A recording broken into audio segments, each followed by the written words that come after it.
Bonsoir, ici Michel Jean. Ici Annie Gagnon, bienvenue à JE. Annie, les automobilistes pour la première fois vont avoir cet hiver l'obligation de rouler avec des pneus d'hiver. On vous le rappelle, ça va être obligatoire à en compter du 15 décembre prochain. On sait tous acheter des pneus d'hiver, ça coûte cher, ça peut vous coûter des centaines de dollars, des milliers de dollars. Mais Michel, votre enquête démontre que malgré la baisse du dollar canadien au cours des dernières semaines, il y a des économies à faire. Si vous achetez vos pneus aux États-Unis. Jeudi après-midi, les employés de Warren Tires font le plein de nouveaux pneus en prévision d'un autre week-end occupé. Ils ne chôment pas, les affaires roulent dans le commerce de Plattsburgh. Nous avons beaucoup de Canadiens, explique le gérant. Bill Holzer n'est pas le seul vendeur de pneus à contenir difficilement son sourire ces jours-ci. À quelques coins de rue chez G&G, les employés empilent eux aussi les pneus en prévision d'un autre gros week-end. Ça fait à peu près une année, là, ils commencent à venir ici, ils nous appellent toutes les journées. La montée du dollar canadien gonfle les ventes. Chaque semaine, peut-être 2 douzaines. Mais avant... De clients. Oui, une année avant, hein, on n'avait rien. Pas de Canadiens, c'était tout le temps local. Hein. Les nouveaux clients canadiens, ce sont des consommateurs comme Tong Truong, de l'île Bizarre à Montréal. Des consommateurs qui en ont marre du prix élevé des pneus au Canada. La différence de prix, c'est à peu près 500 pour un set de 4 pneus. 8 pneus d'hiver reposent dans son garage, des Blizzak et des Michelin X-Ice qu'il vient d'acheter aux États-Unis. C'est une grosse économie, ça. Évidemment. Et je comprends pas comment ça se fait qu'il y a autant de différences. C'est quasiment comme le double. JE a vérifié le prix de 5 marques de pneus populaires recommandées par l'APA dans 2 grandeurs, 15 et 17 pouces. Nous avons ensuite comparé les prix moyens offerts chez G&G et Warren Tires et ceux du site web américain TireRack.com au prix de 2 gros détaillants québécois, Pneus Chartrand et Pneus Robert Bernard. Pour faciliter la comparaison, nous avons converti les prix américains en dollars canadiens au taux du 3 novembre dernier. Finalement, nous avons ajouté la taxe de 8 % dans l'État de New York et de 12,5 % sur les pneus canadiens. Première constatation, tous les commerces n'offrent pas les mêmes pneus. Dans les 15 pouces plus économiques, le Goodyear coûte, prix moyen, 148,56 au Canada. Il n'est pas disponible chez G&G et vous le trouverez à 126,65 chez Warren et 140,67 chez TireRack. Le prix moyen du Pirelli dans les magasins québécois est de 144,77 $. 130,37 chez Warren, seul endroit où il était disponible au moment de notre enquête. Le Bridgestone Blizzak WS60, prix moyen de 161,80 au Canada, prix moyen de 143,46 à Plattsburgh et de 155,47 chez TireRack. Le Continental, 132,23 au Canada, 145,77 à Plattsburgh et il n'était pas disponible sur TireRack. Enfin, le Michelin X-Ice 2 coûte 166,91 au Québec, 175,7 chez Warren et 169,41 chez TireRack. Il y a des écarts de prix étonnants entre les États-Unis et le Canada pour les pneus d'hiver. Le président de l'APA ne cache pas sa surprise. Est-ce que c'est suffisant, à votre avis, pour les consommateurs pour les inciter à y aller, acheter aux États-Unis? C'est certainement suffisant. L'écart de prix se creuse pour les modèles plus chers comme le 17 pouces. Le Goodyear Ultra Grip Performance coûte en moyenne 320,65 au Québec, 261,4 chez Warren, seul endroit où nous l'avons trouvé aux États-Unis.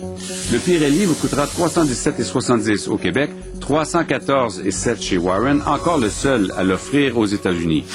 Le Blizzak de Bridgestone, maintenant vendu uniquement chez Chartrand au Québec, 290,24.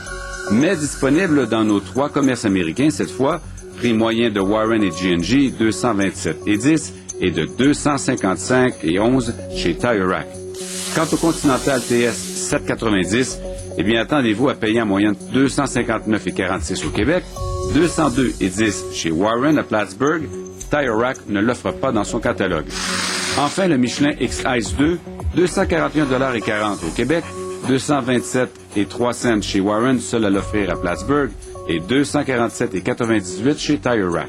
J'ai l'impression que les constructeurs, les fabricants et peut-être les distributeurs des pneus pour le haut de gamme se disent que le client va moins chercher.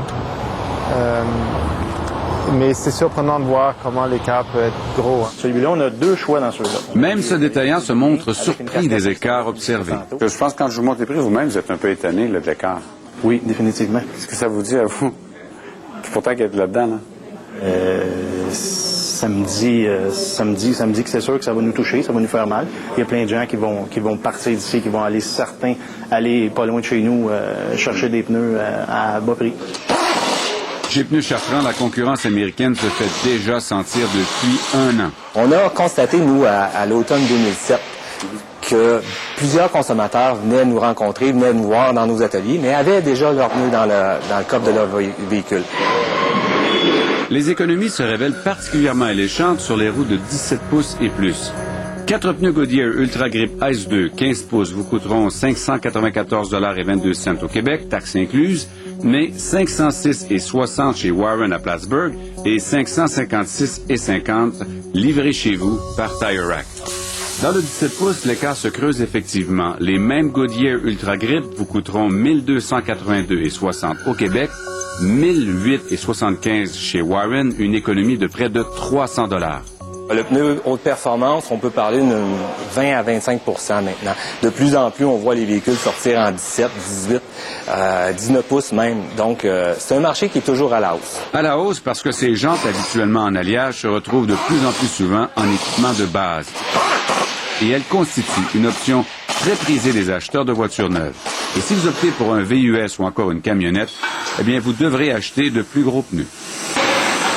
En tout, vous estimez que vous avez économisé combien? Les 3 sets de pneus, je dirais à peu près 1500, 1600 $. C'est incroyable quand même, non? Wow. Le dollar canadien a chuté depuis que M. Trung a fait ses achats, mais ça reste une option alléchante. Vous devrez payer des frais de douane de 6 à 8 % si les pneus ont été fabriqués à l'extérieur de l'Amérique du Nord et les taxes canadiennes en sus.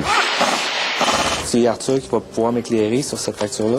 Pour garder ses clients, cette chaîne n'a pas eu le choix de sortir les ciseaux. On a décidé de travailler un peu la profitabilité parce qu'on ne veut pas perdre ce marché-là. C'est un beau marché pour nous autres, puis on ne veut pas le laisser aller aux États-Unis. Donc, on a élaboré une stratégie pour vraiment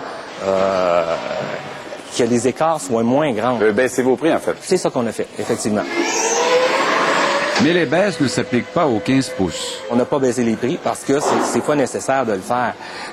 On est pratiquement, si on compare avec le marché américain, le client se rend là-bas, achète les pneus et fait venir les pneus par Internet. Automatiquement, le prix revient à peu près la même chose qu'ici au Canada. Sauf que dans la réalité, plusieurs consommateurs ne déclarent pas leurs pneus, même si c'est illégal, selon Serge Bouchard. Il veut les vieux pneus dessus le char, on les discard, hein? Puis après ça, il prend les nouveaux. Donc la plupart des gens laissent les pneus ici. C'est ça. Ah oui. C'est-à-dire qu'ils les déclarent pas aux douanes. C'est ça. Vous direz que c'est combien des gens qui achètent des pneus ici, qui les font mettre puis qui laissent les vieux pneus? Quasiment tout. Ah oui. Warren Tires, de son côté, offre aux consommateurs canadiens d'entreposer leurs vieux pneus aux États-Unis. You know, we put them in our warehouse, we tag them, and they're here waiting for you to put them back on. And you have Canadian customers who do that? Yeah, we have quite a few Canadian customers that do that. Même pas besoin de passer aux douanes, dit-il. Vous n'avez qu'à venir les changer la saison prochaine, et beaucoup de Canadiens en profitent. En 2007, les Canadiens ont importé près de 190 000 véhicules des États-Unis. Résultat, les prix ont baissé au Canada. Nous, on dit toujours, allez magasiner, prenez-vous quelques prix au Canada. Autos sans frontières dénonce depuis 1 an l'écart de prix des automobiles entre le Canada et les États-Unis. L'organisme croit que seule la concurrence américaine réussira à faire baisser le prix des pneus. Allez vérifier exactement les mêmes pneus aux États-Unis. Souvent, les sites, ils peuvent vous livrer directement à la frontière ou ils peuvent livrer directement chez vous, puis allez faire votre magasinage. Puis c'est sûr qu'il faut convertir le dollar, mais allez faire ça, puis allez voir si ça vaut la peine. Il y a des gens qui disent pour 100 $, ça vaut pas la peine. Il y en a pour 300 $, ça vaut pas la peine. Mais chaque personne a son seuil. Moi, je suis pas prêt à payer plus là, pour que cet argent-là va dans le bonus des dirigeants. Ils gagnent déjà des millions de dollars. Comme dans le cas de l'automobile, ce ne sont pas les détaillants qui empochent les surplus. Les 2 vendeurs américains que nous avons rencontrés disent prendre une marge de profit de 30 % et les 2 vendeurs canadiens de 15 à 25 %. Maintenant, bien sûr que les fluctuations du dollar canadien vont déterminer la valeur des économies que vous allez réaliser. Mais il y a une chose qui est certaine, c'est que même en tenant compte des coûts liés à l'importation, ça vaut la peine d'y jeter un coup d'œil. Si vous n'avez pas fait votre choix, si vous n'avez pas encore acheté vos pneus d'hiver, eh bien, je vous invite à consulter la liste des pneus qui sont recommandés par l'APA. Vous allez la trouver sur notre site web à tva.canoué.ca.